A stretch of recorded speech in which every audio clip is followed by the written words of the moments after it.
மக்களே இன்னைக்கு நாங்க ஒர்க் முடிச்சுட்டு மதியம் சாப்பிடறதுக்காக ஈரோட்ல ஸ்ரீ ஐயப்பா சுவாமி மெஸ் அந்த கடைக்கு தான் போயிருந்தோம். அங்க வந்து அன்லிமிட்டட் சாப்பாடு பிளஸ் நான்வெஜ் நல்லாயிருக்கும்னு சொல்லியிருந்தாங்க.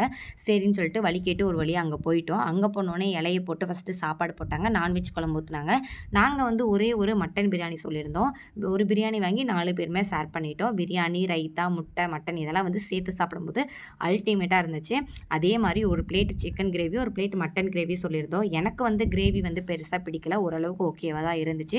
இது சாப்பிட்டோனே எனக்கு வயிறு வந்து ஃபுல் ஆயிருச்சு. சரி ஃபைனலா ஏதாச்சும் சாப்பிட்டு முடிக்கலாம் அப்படின்னு சொல்லிட்டு, ஒரு டம்ளர் தயிர் வச்சிருந்தாங்க. தயிரோட வந்து நான் சாப்பிட்டு முடிச்சுட்டேன். ரசம் வாங்கி சாப்பிடுறதுக்கு கூட என் வயித்துல இடம் இல்ல. எனக்கு வந்து அன்லிமிட்டட் சாப்பாடெல்லாம் வந்து செட் ஆகாதுன்னு தோணுது. அதுக்கப்புறம் கலக்கி ஒண்ணு வாங்கி சாப்பிட்டுட்டு, அதுக்கப்புறம் நாங்க பில் பே பண்ண வந்துட்டோம். 4 பேருக்கு வந்து சேர்த்து 1300 பக்கமா வந்துச்சு.